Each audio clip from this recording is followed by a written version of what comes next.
student, from today onwards we learn our subject information technology. Student, आपको सबको पता चल गया होगा इस साल आपके पूरे इंफॉर्मेशन टेक्नोलॉजी सब्जेक्ट का सिलेबस चेंज हो चुका है. सो आप जो कोई बंदे या स्टूडेंट पिछले साल का बुक्स रेफर कर रहे हो तो प्लीज आपको रिक्वेस्ट है आप पिछले साल का टेक्स्ट बुक रेफर ना करें, क्योंकि सब चैप्टर्स इस साल नए आ गए हैं. तो हम स्टेप बाय स्टेप देखेंगे कि कौन से चैप्टर्स 12th के बोर्ड ने इंक्लूड किए हैं. So first one is advanced web design. Guys, you know कि हम जो कुछ वेब पेजेस दिखते हैं वो कौन से तो भी टेक्नोलॉजी से कोड किए होते हैं, तो वही कोडिंग हम एडवांस वेब डिजाइनिंग में सीखेंगे. तो कौन सी एडवांस वेब डिजाइनिंग की coding? First one is HTML, then CSS, cascading style sheets. ठीक है गाइस, तो मतलब फर्स्ट चैप्टर में हम क्या सीखेंगे? HTML, advance HTML and CSS. Then guys second chapter is introduction to SEO. So SEO का मतलब क्या है गाइस? SEO का मतलब है सर्च इंजन ऑप्टिमाइजेशन.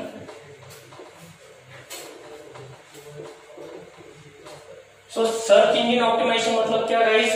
कि हम जब सपोज आपको पता है गाइस सर्च इंजन ऑप्टिमाइजेशन कौन से अपने नेटवर्क में? First one is Google search engine and second one is Yahoo search engine. ऐसे बहुत सारे सर्च इंजन अपने नेटवर्क पे अवेलेबल है. तो हम जब सर्च जो गूगल में सपोज हमने गूगल ओपन किया तो गूगल में हम कुछ चीज डालते, सपोज हमने डाला GPS.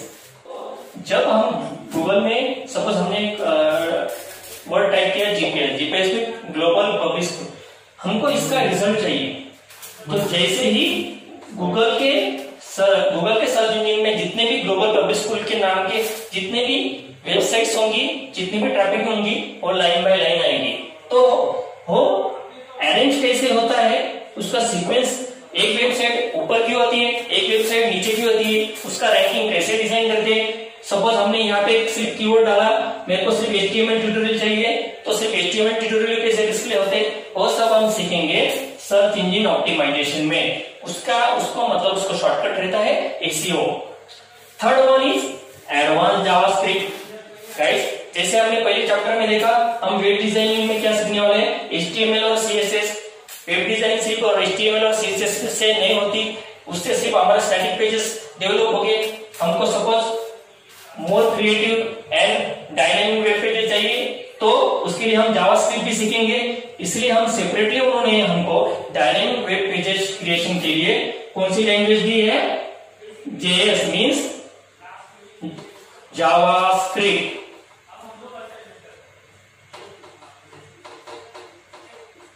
ठीक है, जावास्क्रिप्ट से क्या होता है? डायनामिक वेब पेज क्रिएशन होता है. Next chapter is emerging technologies just like as IoT, internet of things, cloud computing, AI, artificial intelligence and 5G. So IoT मतलब क्या है गाइस? आपने देखा होगा अभी गूगल इको नाम का टाइप्स, जैसे आप कुछ भी बोलोगे फैन, गूगल इको फैन चालू हो जाओ, तो वो कौन सी टेक्नोलॉजी पे बेस है? IoT. सपोज आपकी स्मार्ट सिक्योरिटी है, आपने बोला डोर ओपन हो जाओ, वो कौन सी टेक्नोलॉजी पे बेस है? IoT. तो गाइस मैं यहाँ पे शॉर्टकट में बता देता हूँ, जैसे जो न्यू टेक्नोलॉजी आई रही है, जैसे आपसे वॉइस से डोर ओपन होगा, आपके वॉइस से विंडो ओपन होगा, आपके वॉइस से फैन चालू होगा, वो सब टेक्नोलॉजी किस पे डिपेंड है? IoT पे. IoT means internet of things. Second means cloud computing. Cloud computing is depends on servers. जो कुछ सर्वर्स की या नेटवर्किंग की टेक्नोलॉजी डिपेंड है, जो कुछ वर्चुअल नेटवर्किंग सिस्टम है वो किस पे डिपेंड है? वो किस पे प्रोग्रामिंग की हुई है? तो cloud computing. Third one is artificial intelligence.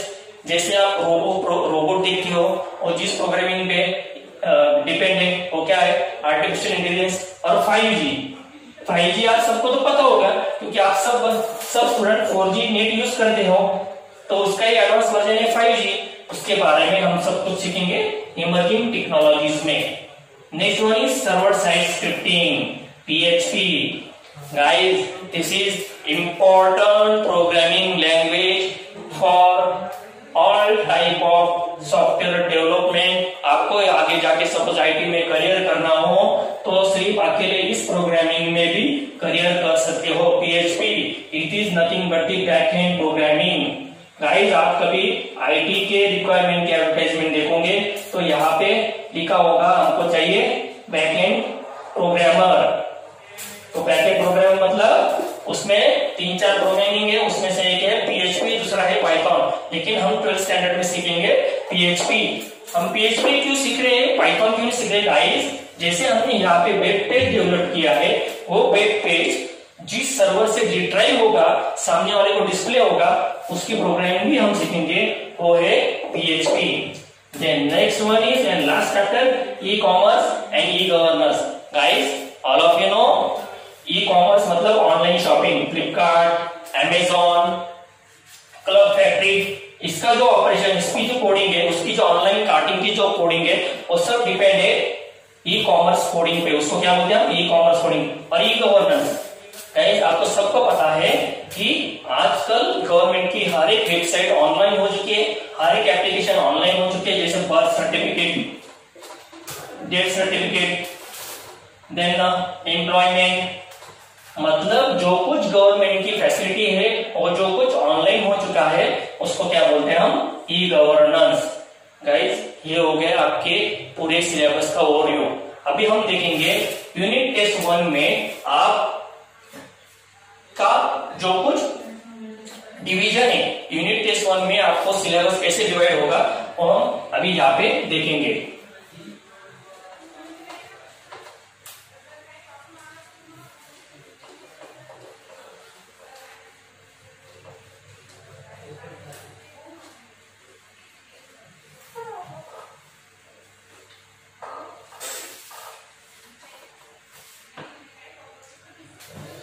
Guys, यहाँ पे मैं बोलता हूँ यूनिट टेस्ट 1 में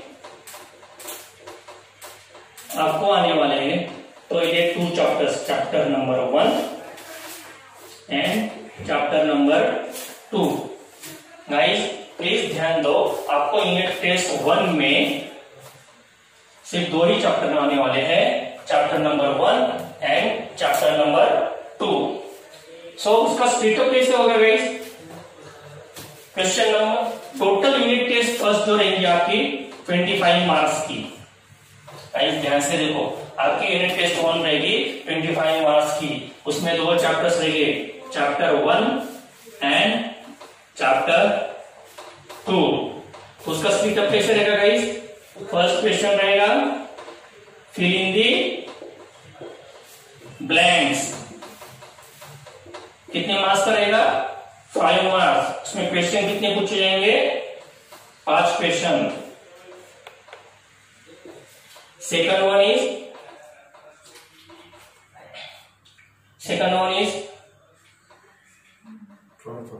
true and false,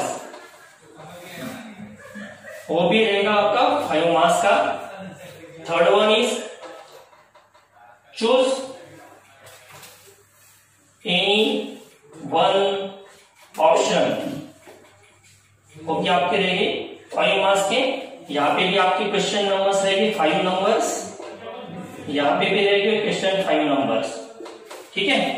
and then last question रहेगा 4th नंबर, यहाँ पे लिखना है आपको शॉर्ट आंसर एनी 5। और यहाँ पे क्वेश्चन नंबर ये रहेगा